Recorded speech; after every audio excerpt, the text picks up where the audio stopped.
Well, good morning, Elmont. It's good to see all of you here today. If you are visiting with us, we have what we call our connection card. This little tear-off tab here in our bulletin. If you would like, you can fill it out. You can sign up for our weekly email that gets you updated on our announcements. There we go. Goodness gracious. Get you updated on our announcements. You can put prayer requests on there. You can ask questions, anything like that. So feel free to use that. Even if you're a member and you don't want to put a prayer request in there, we'll get that. And you just put it in the offering when it comes around at the end of the service.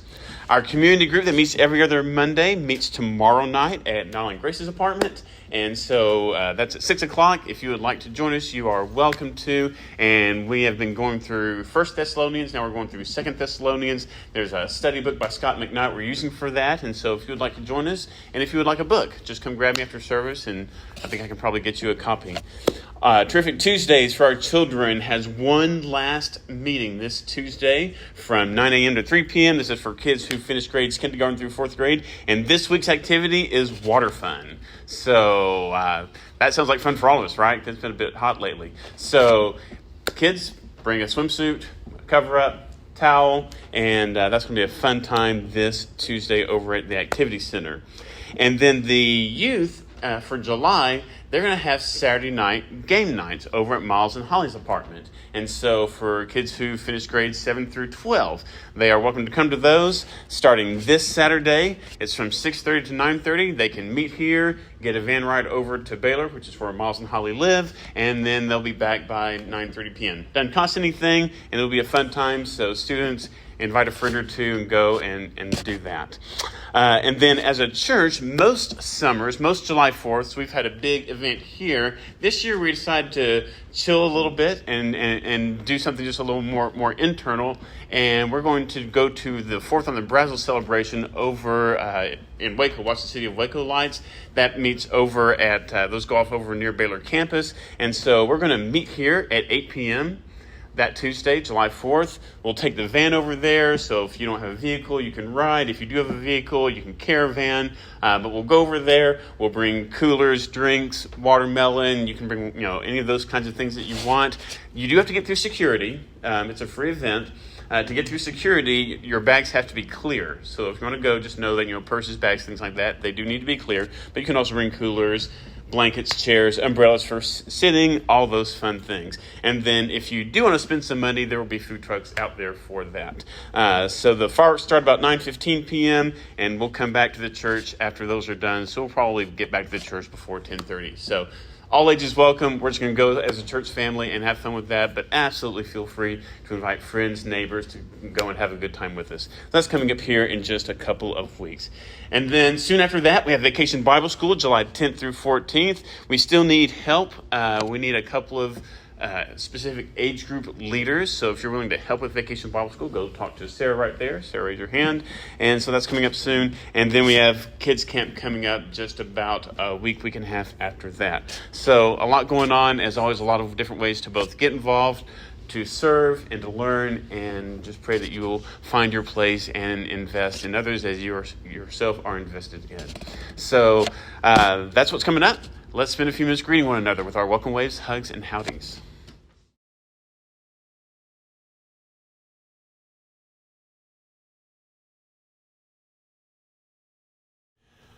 Well, my first regular job was as a delivery driver for Pizza Hut my first year in college. Now, the delivery drivers had a secondary job that was just sort of a necessary thing that went along with it. We were also the dishwashers. And just a little bit of background into me personally, I did not do a lot of dishes growing up. In fact, it was exceedingly rare that I did dishes growing up, which is not a boast by any means. It was just, that's going. I also was a bit of a germaphobe. I have since gotten over that, but at this time, I was a bit of a germaphobe. I did not drink water after other people. I didn't even really like games on the playground where you held hands with other people because their hands were probably dirty, and it just kind of bothered me. So, I didn't like that kind of stuff. And so here I was now having to wash dishes in a restaurant. Now, I don't know how many of y'all have had that experience, but it's not necessarily the most pleasant thing. Now, the pizza pans and the cooking utensils, that wasn't too bad. That was okay. But the stuff from dine-in, the used plates, the used utensils, the used cups, that was pretty tough at first. Cups that were smeared with lipstick, that you had to scrub them to make sure you got all the stuff off because you knew the dishwasher wasn't going to do the job enough.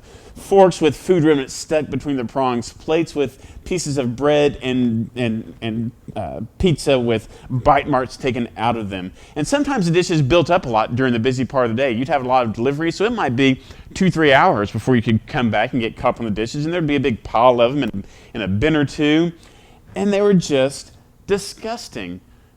I don't know if you've ever seen pizza crust that's been soaking in Pepsi for 2 or 3 hours. It swells, it gets soft, it rips, it falls on you. It's not really cool. There at the bottom of the bins, as you kind of get it all cleaned up, there's this really interesting soup of just like beef particles and dried up cheese and sauce and mushrooms and pineapples and sometimes even some poor people would order anchovies and it's just this mug that then you had to clean up, and it would get on you, and I would come home and I would just be absolutely filthy. It wasn't a job that I particularly enjoyed, but it was a necessary part of my job. I had to learn to do it. In fact, I could not do my job and avoid other people's messy dishes, so I had to learn to get over my hang-ups. I had to learn to deal with the mess, and even though I did get stuff on me and I got messy sometimes, the results were the dishes got loaded into the dishwasher where they did get clean, and there's no way they would get clean without someone getting in there to do the messy work. It just wasn't going to happen. You know what's also messy? People. People are messy. And Jesus has called his followers to get their hands dirty and to get into the mess. And while only Jesus can truly get people clean, he's the dishwasher, he calls us sometimes to deal with the mess and load the rack. Today we're finishing up our series on the Sermon on the Mount. Last week we finished the actual text of the Sermon on the Mount. Today we're going to look at what Jesus did immediately after he gave that sermon and how he put that into practice. We saw in the Sermon on the Mount a lot of things that sound really good and noble in theory. That we were to be people of humility, people of compassion, people who put others before ourselves. The purposes that Jesus called us to in that sermon sound glorious, to be the light of the world, to be the salt of the earth. And who doesn't want to do that? Who doesn't want to be light? Who doesn't want to fight back against the darkness? Who doesn't want to act as salt, preserving the world and fighting its decay? It sounds noble. It sounds uplifting. It might even sound heroic at times. But putting that into practice, the reality of it is that it's messy. And that we discover all along the way that we have all sorts of hang-ups that make us want to avoid the mess. And many people do exactly that. And yet Jesus ended the Sermon on the Mount last week with the claim that those who are a part of God's kingdom are precisely those who put Jesus' words into practice. And now Jesus is going to show us what that practice looks like. And we're going to see a Jesus who is unafraid to get messy, because ministry to people is messy, because people are messy. They can be messy in a variety of ways. They can be messy actually physically because of illness or poor living conditions or unsafe circumstances. They may smell bad. They may be tough to look at. They may have a different standard of hygiene than some others. That can be the case. They can be messy with their behavior, with the language that they use. And I don't mean English or Spanish. They can have bad choices. They can have addictions. They can be dishonest. They can simply not follow through with things that would improve their situation. They can be messy with their behavior. They can be messy emotionally because of grief or anger or depression or despair or frustration. They can be messy relationally. They can cause conflict. There are hard truths that they may need to hear. There's tough love that may need to be shown. Our own motives can be misunderstood. Our intentions may not always be clear. We may be in situations where we have to mediate between others in conflict. There are people who have different beliefs and there are different cultures, and those can cause misunderstandings. And so the relationships may be messy. There may be people that simply rub you the wrong way, who clash with your personality, people who make you feel uncomfortable. There may be people with some kind of stigma attached to them. Or we may have our own preconceptions and prejudices that cause relationships to be messy. It can be messy practically. We may not know how to help. We may be unable to get the resources that are needed, whether it's financial or medical or mental. There might be legal obstacles. There might be unfair systems. There might be ineffective practices at play that are beyond our ability to address well. And so the situation itself, there could be practical messiness to the situation. And of course, people are messy spiritually. We face different beliefs. We face different ideas about what is right or wrong. People are asking tough questions about the faith when they're going through difficult times. Where is God when I'm suffering? What do I do in this situation? Why does it seem like God isn't there? There is sin that is not recognized, or at least is not being confessed and repented of. People are spiritually messy. And of course, complicating all this is the fact that it's not always them. It's us too. We're messy. You're messy. I'm messy. I sin. I make bad decisions. I can be hard to get along with sometimes. I may rub people the wrong way. I may do things wrong. I may have ways that I live that get on people's nerves. I can be very, very messy. We can all be very messy. And so it's not the situation where it's, us up on our pedestal reaching down to these poor people. No, as we say many, many times, the old phrase that we have to view ourselves as just other beggars who are showing another beggar where to find bread. And that's it. We're all in this together. Yet if we're followers of Christ, we are called to do what he did. We're called to enter into the mess of this world. And so let's look at some situations, some examples here in Matthew chapter 8 where he did exactly that. Starting with as soon as he comes down from the mountain giving the sermon. It says in verse 1, when Jesus came down from the mountainside, large crowds followed him. A man with leprosy came and knelt before him and said, "Lord, if you are willing, you can make me clean." Now, when this leper said, "You can make me clean," he wasn't talking about needing a bath, although maybe he did, but that wasn't the point. He was talking about being ceremonially clean in the eyes of the Old Testament law.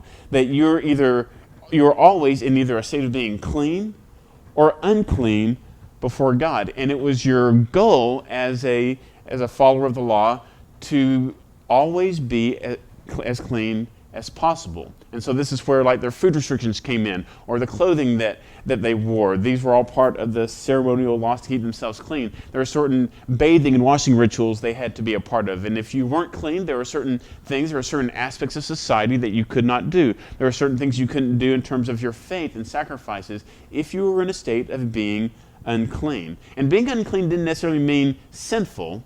It just meant being unclean. And so you could be unclean by, again, eating the wrong thing.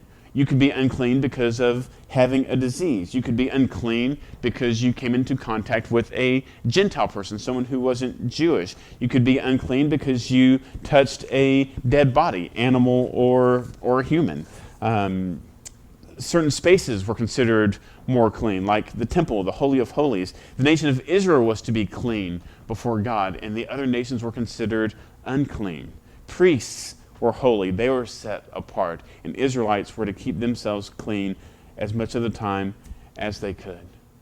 You didn't want to be unclean. And if you were unclean, you knew what you had to do to become clean, and you would do that as quickly as you could. Lepers didn't have that option. They didn't have the option to become clean again. If you were a leper, you were among the worst, the most unclean, because it was evident on your body, and people were fearful of lepers. Touching a leper not only made you unclean, but it also risked that you contracted leprosy, and then you were the leper, and you had to live that life. And that life was horrific. The disease, leprosy, today we call it Hansen's disease. We know today it's caused by a bacterium. Today this can be easily cured in most cases with an antibiotic, but back then, this was often a life sentence of misery. It attacked your nerve endings. It caused you to go numb in your extremities. And this would cause you to injure yourself without knowing. This would cause, over time, infections to build up and the inability to get clean, to get it healed. Your fingers, your ends of your fingers may come off. The ends of your nose may eventually come off as it got more extreme. Maybe even your feet, because you get injured, burned, stung, whatever, and it would not heal. And with the medicine at the time, the situations at the time, you would just literally deteriorate over time before people's eyes. So lepers over time looked more and more scary. They were feared, they were unclean, they had virtually no hope of becoming clean, and so their lives were lives of suffering because of the disease.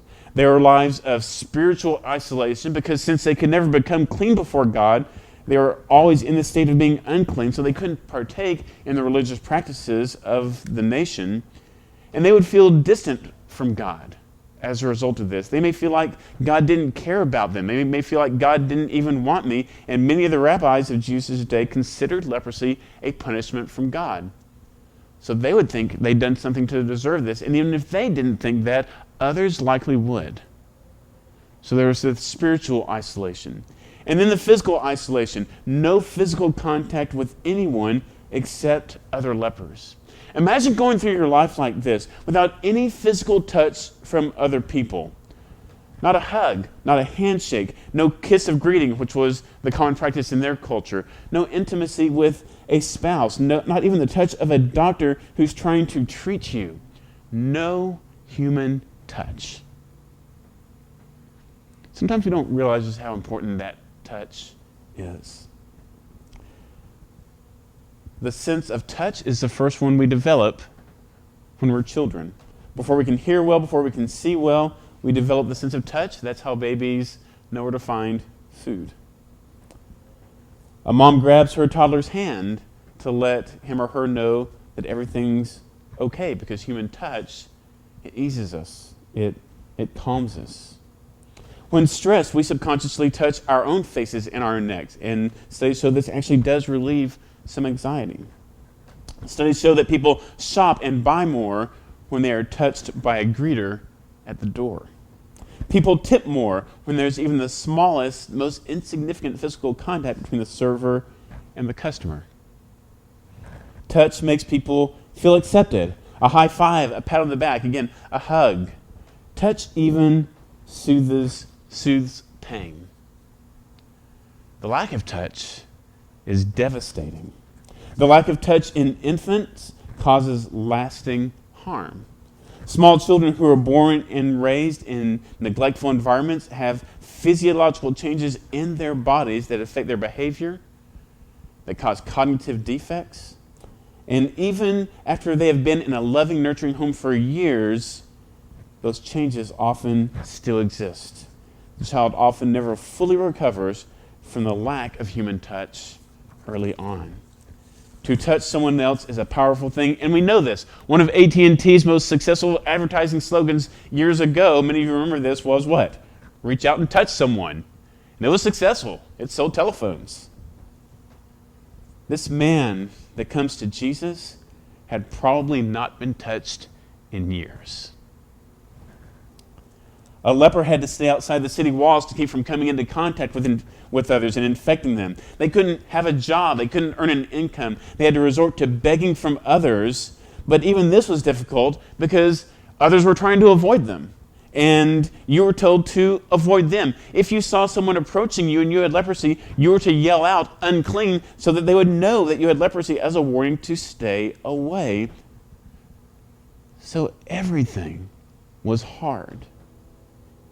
And eventually, you would probably die alone. That was the life of a leper. And so this man who approached Jesus was desperate.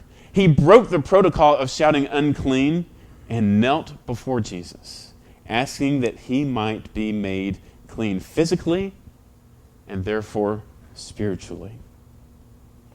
And so what does Jesus do? Verse 3. Jesus reached out his hand and touched the man. I am willing, he said, be clean. And immediately he was cured of his leprosy.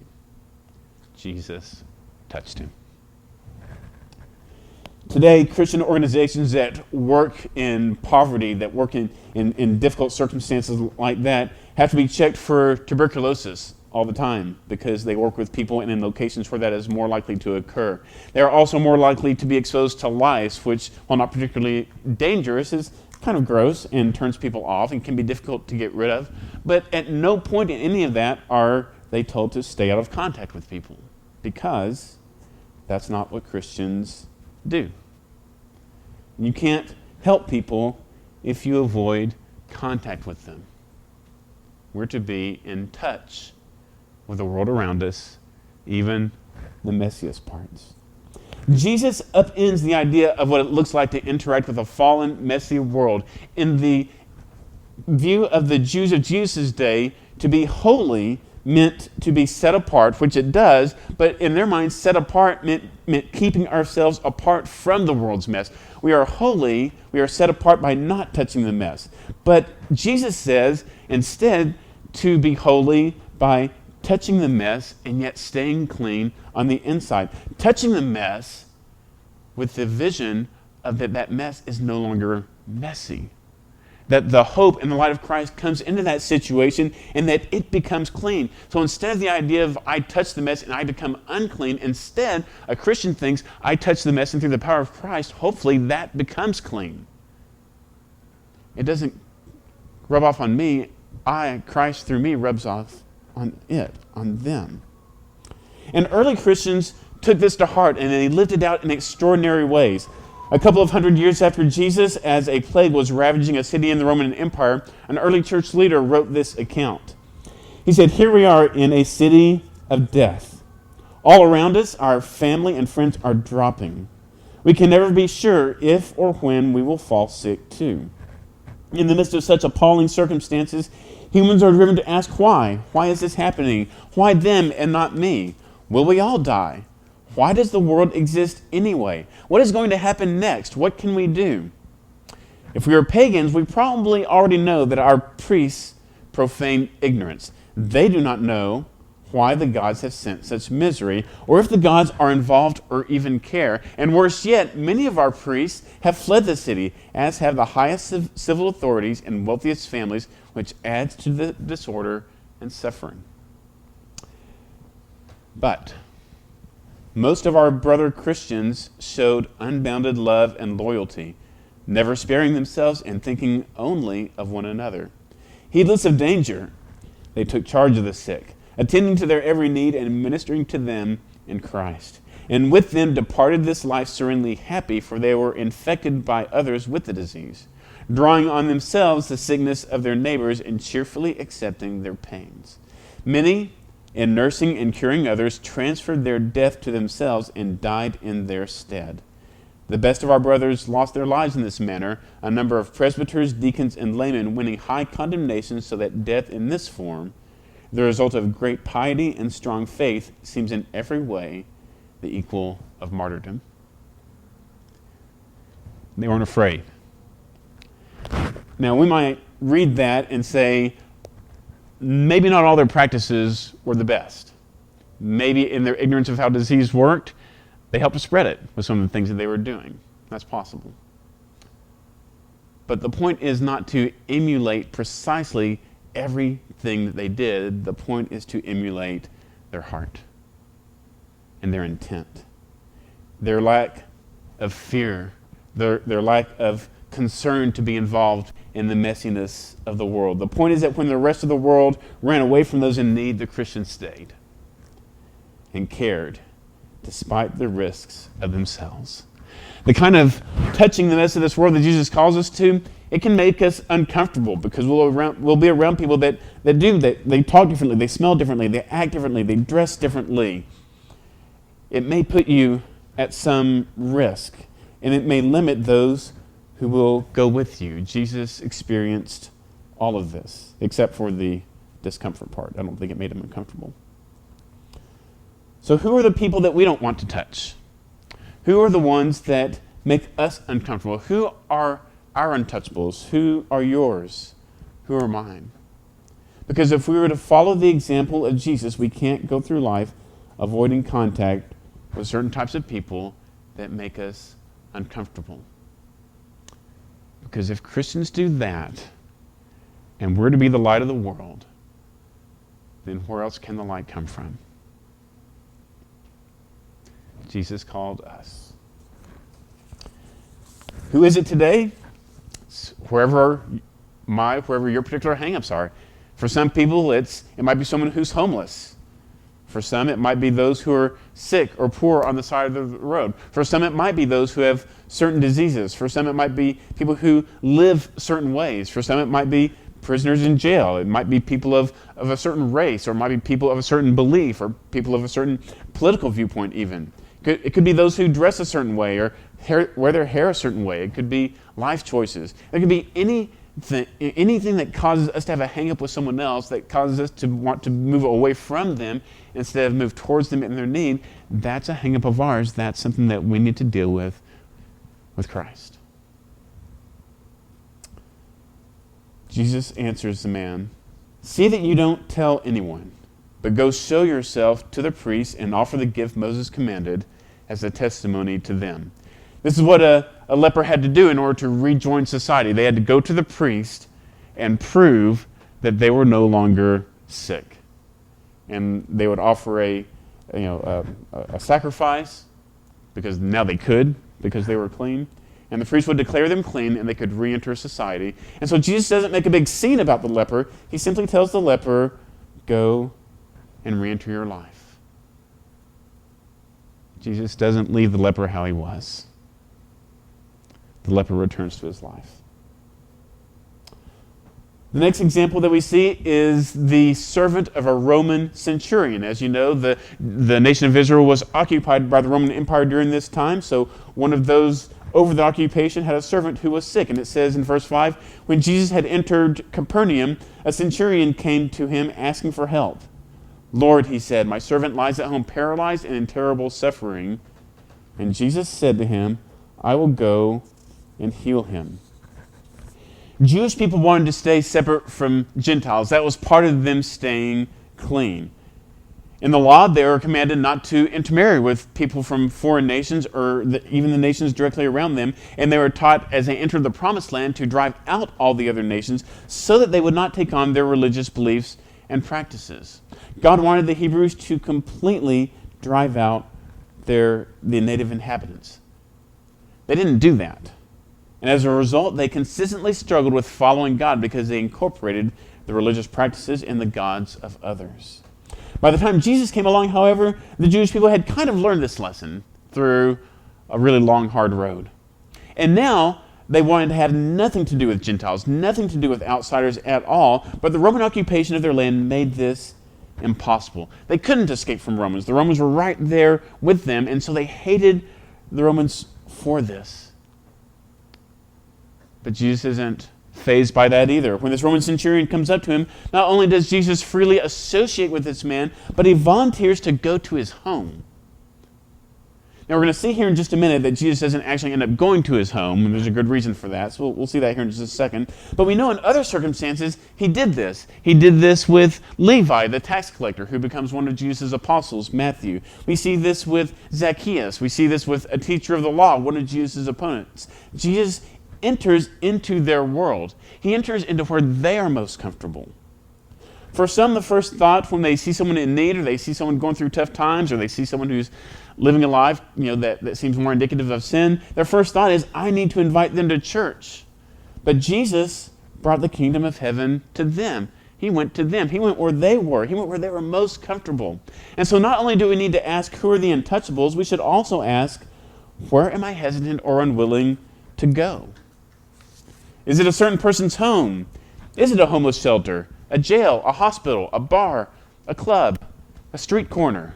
We often think of missions as going overseas, but more often than not, missions should just be in or near our own communities, but maybe the parts of our community where we don't typically go, or we'd rather not go. Maybe even the part of our community we'd rather not even acknowledge exists. And you know what happens when we do that? Something really surprising. Sometimes when we do that, when we go into those areas, we find the most sincere faith in the midst of it, and people that are right there in the darkest places. In verse 8, the centurion replies, "Lord, I do not deserve to have you come under my roof, but just say the word and my servant will be healed, for I myself am a man under authority, with soldiers under me. I tell this one, go, and he goes, and that one, come, and he comes. I say to my servant, do this, and he does it." And when Jesus heard this, he was astonished and said to those following him, "I tell you the truth, I have not found anyone in Israel with such great faith." Well, they wouldn't have liked that. The Jewish people being told by a Jewish rabbi named Jesus that the greatest faith he's seen in Israel is from a Roman. Whew. They wouldn't have liked that at all. But sometimes you find faith, the strongest faith, in the strangest of places. And that was true with this guy, with this Roman.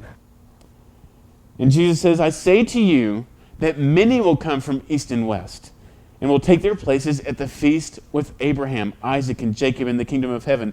In other words, you Jewish people that think everyone who enters the kingdom of heaven is going to be just like you need to get over it. There's going to be lots of people there. Lots of people that you don't like. Lots of people that you've been trying to avoid. And they're going to be in the kingdom of heaven because I'm calling everybody, no matter who they are. It says, "But the subjects of the kingdom will be thrown outside into the darkness, where there will be weeping and gnashing of teeth." In other words, there are some people that think that they're part of the kingdom of heaven, and they'll find out that they were wrong. And part of the reason they'll find out they were wrong was because they did not care for those that weren't like them.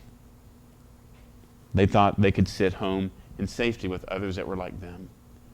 Jesus says no. And then Jesus said to the centurion, "Go, it will be done just as you believed it would." And his servant was healed at that very hour. So Jesus doesn't have to go to this man's home. He heals him from afar, as the centurion requested. But Jesus declares his faith greater than that of the Jews. God shows no favoritism. He praises the faith of those seeking to exercise it in the dark places. God doesn't want us to separate from those who are different from us. Jesus goes to them. He goes to the tax collectors. He goes to the demon-possessed. He goes to the Gentiles. He goes to the Samaritan woman. It doesn't matter. Jesus is Lord of the Romans and the lepers. He's Lord of the rich and the poor. He's Lord of the sick and the healthy. He's Lord of everyone. He loves them all, and he calls us to do the same. And then in our final example, we see Jesus reach out to one of the most stereotyped and maligned people on the planet, a mother-in-law. Now, I say that in jest. I actually have a very wonderful mother-in-law, but that is who he reaches out to next. Not his own mother-in-law, of course, because he was not married, but rather Peter's. Peter was married. We don't know anything about his wife, but we know he was married because he had a mother-in-law. In verse 14, it says, "When Jesus came to Peter's house, he saw Peter's mother-in-law lying in bed with a fever. He touched her hand, and the fever left her, and she got up and began to wait on him. And when evening came, many who were demon-possessed were brought to him, and he drove out the spirits with a word and healed all the sick. This was to fulfill what was spoken through the prophet Isaiah. He took up our infirmities and carried our diseases." We see this story also told in Luke chapter 4, verse 38, where Luke adds that she also had a high fever. So a lot of people think that she had typhus, which was infectious and often fatal.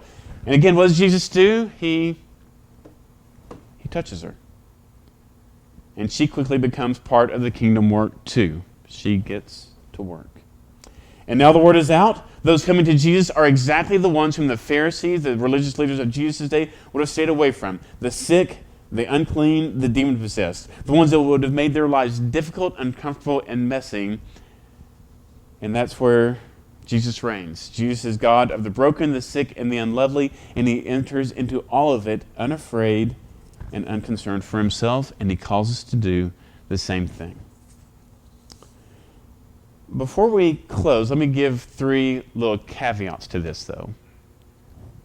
1, having the courage to place yourself at some risk, which is what we should do, does not mean being unnecessarily careless or reckless with our lives. It's okay to take reasonable precautions for safety against diseases, against harm, against whatever. That is not unreasonable. That is not lack of faith. It is wise to not be reckless. You wouldn't expect a woman to go alone into a house of guys to go and share Christ with them. You wouldn't expect that. There are many situations that are inherently dangerous, and while there certainly can be cases where God does call us to put ourselves in danger, we don't just rush into that. We do so with great wisdom and great discernment, and it's okay to take precautions. There could be a different culture that we're trying to minister to. Even in our own neighborhood, we study that culture. We study the customs so that we know what we're getting into, so that we can avoid unnecessary harm, unnecessary risks, and unnecessary offenses. We do our homework. We learn the best ways to gain access to people in areas where we're unfamiliar. That's a wise way of doing missions. So we don't just dive in recklessly. 2, we have to remember that not all help is helpful. So be wise in how you help. We talked about this a lot in our Wednesday night series earlier this year, how we talked about some ways of helping people actually cause harm despite our best intentions. Jesus' help always left people better off and able to take care of themselves. If our way of helping only creates dependency on us, then we're going about it the wrong way. If we're always helping people but their situation isn't changing, and they are just coming to us over and over again with the same needs, then we aren't really helping, we are enabling, which actually causes harm. Sometimes people can simply be manipulating us. We have to be wise to that and try to keep that from happening if we can. It's one thing if someone is simply physically or mentally unable to take care of themselves, in which case our help might be to help them get the long-term care that they need. It's another thing if a person's actions, choices, habits, their way of living are causing their situation on a continual basis. They may need the crisis brought on by their choices to motivate them to make a change, and if we immediately jump in and bail them out, and they avoid some of the consequences of their actions, then they may not make the change that's needed. So our good intentions can become part of the problem. Our discomfort at seeing someone suffer and go through a difficult time may short-circuit the change process in their lives, so we have to be wise. Wisdom and discernment and sometimes training and education is needed to make sure that our compassion leads to real help. And sometimes that real help means that we don't know what to do, and we refer them to someone that knows how to help them better than we do. So, not all help is helpful. Be wise. And the third little caveat is take care of yourself. You have to take care of yourself. A lot of people struggle with not engaging enough to help others, but there's a few people that engage so much that they burn themselves out, that they cause harm to themselves, that they give and give and give till there's nothing left to give. They overengage to the point where they deplete themselves and they're running on fumes.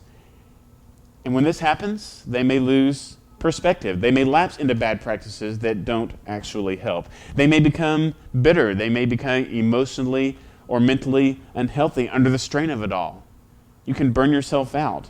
Some signs of burnout are exhaustion and fatigue, irritability and negativity, having less empathy for people, having reduced productivity, procrastinating, not sleeping well, having conflicts in relationships, withdrawing, headaches, upset stomachs, higher blood pressure, mental health problems, feelings of being overwhelmed or in despair, feelings of isolation. All these are signs that you might be burnt out. So take care of yourself. You can't help someone else if you are empty. Jesus took breaks. Jesus got away sometimes. Jesus sometimes withdrew from the crowds. There will always be people to help. You'll never run out of them. There will never be an end to need. You have to make yourself take breaks and get fed and be healthy. Jesus also distributed the load. He didn't take it all on himself, even though he was God. When faced with 5,000 people that needed food, even though Jesus knew what he was going to do, he gathered the disciples together, and what did he say? You feed them. Now, he knew what was going to happen. He knew he was going to do the miracle and all that. But he was training them, you take on the load. You feed them. It's not just me. So if it's you, remember, it doesn't all fall on you. Get other people involved. Don't put it all on you. And make sure that in all of your relationships, you are not the one constantly pouring out. You also need relationships and spaces in your life where you are being poured into, where you're being filled up. So take care of yourself. But those caveats aside, we are called to get messy. At the beginning of this message, I spoke about my job washing dishes, and I compared that to helping messy people, and that we must be willing to enter the mess in order to do our jobs as followers of Christ, and that's absolutely true. But it's more than that.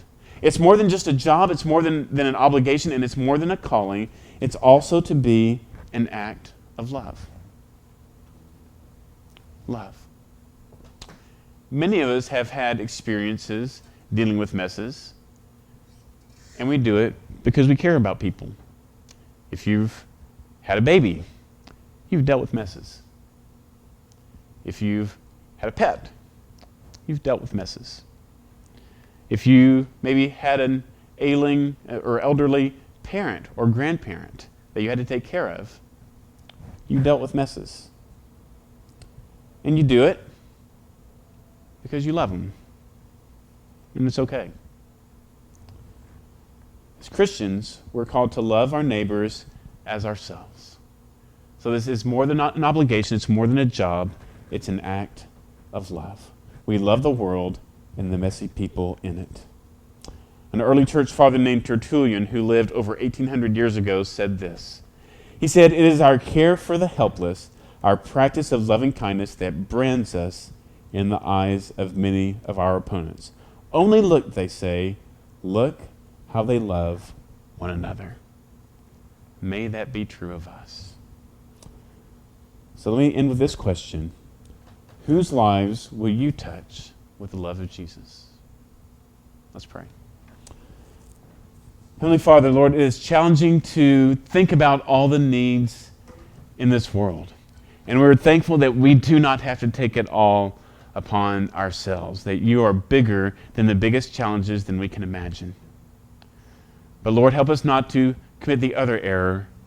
Help us not to look away either. Help us to have the courage and the conviction and the love for people that we look straight into the most difficult circumstances and we seek to engage with your love and your hope. Give us wisdom in how we do it. Give us courage. Give us discernment. And give us the joy of seeing difficult situations, hard people made new. Awaken to your love and to your hope and becoming part of your kingdom work as well. May we experience that joy, and may that be part of our mission as your church. And so we lift these things up in Jesus' name. Amen.